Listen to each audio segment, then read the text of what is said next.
एक तो मिर्च का लंबे चलने वाला अचार बना के तैयार करेंगे और एक नींबू का खट्टा मीठा अचार बना के तैयार करेंगे। मिर्च के अचार की थोड़ी सी तैयारी करनी पड़ती है, तो ये यहाँ मैंने 300 ग्राम के करीब ये अचार वाली मिर्च ले ली है, जिसे अच्छे तरीके से धोकर पोंछ लिया है। अब हम इसका डंठल निकाल देंगे और ये लंबे साइज की मिर्चें हैं, तो इस तरीके से बीच में कट लगा देंगे और यहाँ बीच में चीरा लगा देंगे ताकि हम इसमें मसाला भर पाए। मिर्च को अच्छे तरीके से 2 भागों में डिवाइड करके चीरा लगा के काट दिया है। अब तेज धूप में इसे 1.5 से 2 घंटे के लिए रहने देंगे। इतने में चलिए दोनों अचारों के लिए मसाला बना के अलग अलग तैयार कर लेते हैं। तो चलिए दोनों अचार में से पहले हम मिर्च के अचार का मसाला तैयार कर लेंगे। तो 1 चम्मच मेथी लिया है, 2 चम्मच सौंफ लिया है, 1 चम्मच जीरा लिया है। इन्हें हल्का सा पहले तवे पे भून लेंगे।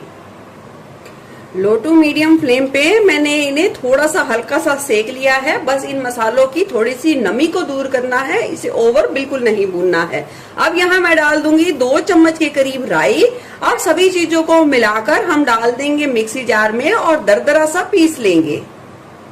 अब मसाले को दरदरा पीस के रख लिया है। डाल देंगे आधी चम्मच से थोड़ा सा ज्यादा काला नमक, 2 चम्मच के करीब डाल देंगे नॉर्मल सफेद नमक, 1 चम्मच डाल देंगे लाल मिर्च पाउडर, 1 चम्मच डाल देंगे हल्दी, 1 चम्मच डाल देंगे कलौंजी, थोड़ी सी डाल देंगे कुटी हुई काली मिर्च। देखिए ये जो मिर्ची होती है वो ज्यादा तीखी नहीं होती, तो थोड़ा सा तीखापन लाने के लिए हमने थोड़ी सी लाल मिर्च का भी इस्तेमाल किया है, थोड़ी सी कुटी हुई काली मिर्च का भी इस्तेमाल किया है। अगर आप नहीं करना चाहते तो आप कश्मीरी लाल मिर्च का इस्तेमाल कर सकते हैं, अगर आपको तीखा कम पसंद है तो। अब इसमें जरूरत के हिसाब से डाल देंगे सरसों का तेल और अच्छे तरीके से मिला देंगे। अब इस सारे मसाले को इस तेल में अच्छे तरीके से मिला देंगे और 10 से 15 मिनट के लिए छोड़ देंगे ताकि मसाले अच्छे तरीके से फूल पाए और फिर हम डालेंगे अचार। तो चलिए 10 से 15 मिनट के लिए छोड़ देते हैं। इतने में नींबू के अचार का मसाला तैयार कर लेते हैं। अब नींबू के खट्टे मीठे अचार का मसाला बना के तैयार करेंगे। तो यहाँ मैंने ली है 30 ग्राम के करीब साबुत ये काली मिर्च ली है। चम्मच के माप से देखा जाए तो ये 5 चम्मच के करीब है। साथ ही मैंने ये 6 चम्मच यानी कि 30 ग्राम ही यहाँ मैंने ली है अजवाइन और 15 ग्राम यहाँ मैंने लिया है जीरा। देखा जाए तो ये 3 चम्मच के करीब जीरा है। लिए हैं 2 छोटे दालचीनी के टुकड़े लिए हैं और ये 3 बड़े वाली ये मोटे वाली काले वाली इलायची ली है और 7 से 8 लिए हैं लौंग। अब क्या करेंगे, जीरा और इन सभी खड़े मसालों और इन काली मिर्च को तवे पर हम भून लेंगे और अजवाइन को नहीं भुनेंगे, इस बात का ध्यान रखें। अचार के लिए मसाले को लो टू मीडियम फ्लेम पे 1.5 से 2 मिनट के लिए भून लिया है अच्छे तरीके से। इतने ही बस भुने हुए हमें चाहिए।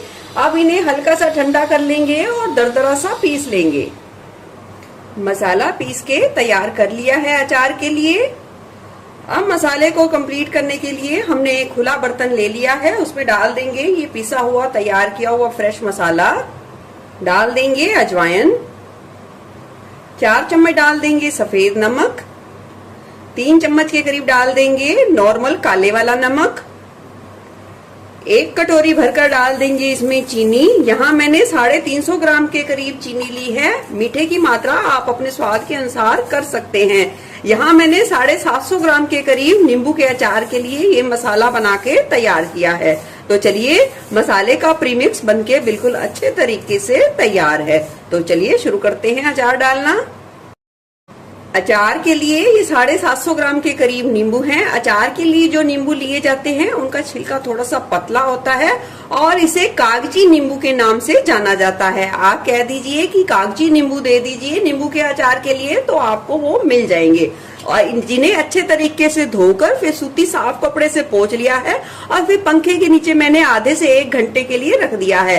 अब हम इस तरीके से प्लस के साइन करते हुए हम इसका कट लगा लेंगे और इसी तरीके से सारे नींबू के कट लगा के तैयार करेंगे। अब हमने सारे नींबू में अच्छे तरीके से कट लगा दिया है और ये तैयार किया हुआ मसाले को हम अच्छे तरीके से इसमें भर देंगे। अच्छे तरीके से इस तरीके से प्रेशर देते जाइए और दबाते जाइए। इसी तरीके से हम सारे नींबू में इसी तरीके से मसाले को भर के तैयार करेंगे। सारे नींबुओं में मसाले को अच्छे तरीके से भर लिया है और लगभग आधा मसाला के करीब ये बच गया है।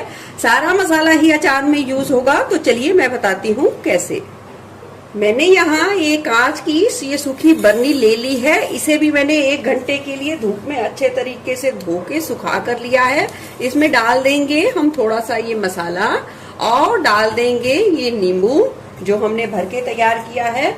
फिर से हम डाल देंगे इसमें थोड़ा सा मसाला। ये मसाला डालना बहुत ज्यादा जरूरी है, तभी हमारा अचार बिल्कुल मार्केट जैसा जिस तरीके से होता है ना, काला बहुत ज्यादा सुंदर दिखने में होता है, बिल्कुल तभी वो बनके तैयार होगा। तो इसी तरीके से हम सारा मसाला अच्छे तरीके से डाल देंगे। अब मैंने इस तरीके से सारी बरनी में ये सारा अचार डाल दिया है मसाले के समेत। अब ढक्कन लगाकर हम बरनी को इस तरीके से थोड़ा सा चला देंगे और अब हम इसका ढक्कन निकाल लेंगे, क्योंकि अभी हमें ढक्कन की कोई भी जरूरत नहीं है कुछ दिनों के लिए। तो हम इस तरीके से सूती कपड़े से ऊपर के हिस्से को ढक देंगे ताकि धूल मिट्टी कोई भी अचार में ना जा सके। ढक्कन हमें बिल्कुल भी नहीं लगाना है अभी, तो इस बात का ध्यान रखें। अब हम इसे अच्छे तरीके से थोड़ा सा बांध देंगे ताकि कपड़ा बिल्कुल भी हिले ना अपनी जगह से, और इसे 1 दिन के लिए पहले धूप लगवाएंगे और फिर 1 दिन के बाद मैं आपको दिखाऊंगी कि अचार पानी छोड़ना शुरू कर देगा। ये मसाले बहुत ही अच्छे तरीके से पकना यानी कि रिझना अचार में शुरू हो जाएंगे।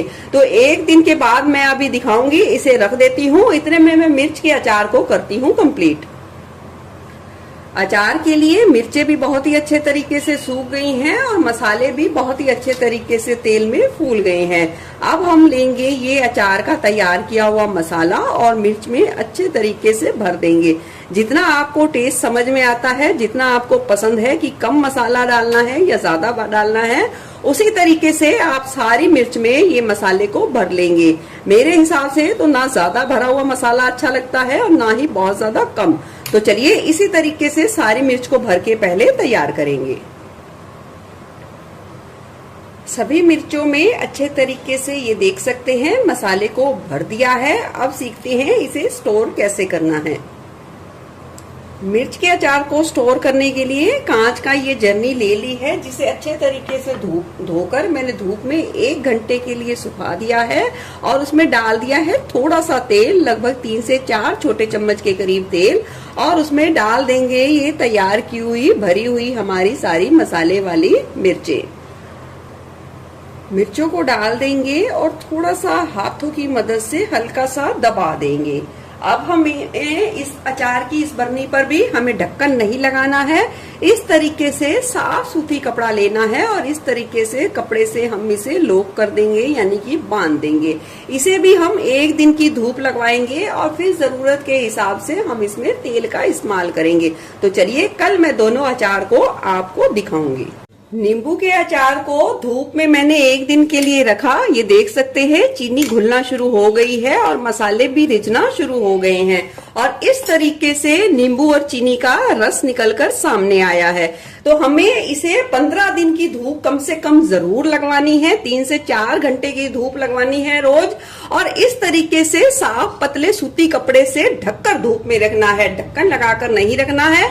और जब धूप से हटाएं तो आप अचार को जरूर अच्छे तरीके से सूखे साफ चम्मच से रोज चलाएं और फिर उसके बाद अब छाया में रखें तो ढक्कन लगा के रखें। 15 से 20 दिन तो जरूर रखना है, फिर अचार ये बिल्कुल बनके तैयार होगा जैसे टेस्ट आपको चाहिए। बहुत ही ज्यादा हाजमेदार, बहुत ही ज्यादा टेस्टी और हेल्दी नींबू का अचार बनके तैयार होगा। तो 15 से 20 दिन के लिए रखिए और फिर इस अचार को खाइए। नींबू का अचार मैंने बता दिया है किस तरीके से स्टोर करना है और कैसे फिर आप उसे खा सकते हैं। तो ये मैंने ये मिर्च का अचार भी आपको कल बताया था जिसे मैंने 1 दिन की धूप लगवाई थी। अब हम इसमें थोड़ा सा सरसों का कच्चा तेल डाल देंगे। अगर आपको लंबे समय तक रखना है तो आप तेल का इस्तेमाल ज्यादा करें। अगर कम समय में आपका लग जाना है, आपने उसे यूज कर लेना है, तो कम तेल का इस्तेमाल करें। अब आप इसे भी ढककर 2 दिन की धूप 1 से 2 घंटे की जरूर लगवाएं और अचार को सूखी चम्मच से जरूर चलाएं। आपका अचार सालों साल चलेगा, लंबे समय तक चलेगा और बिल्कुल भी खराब नहीं होगा।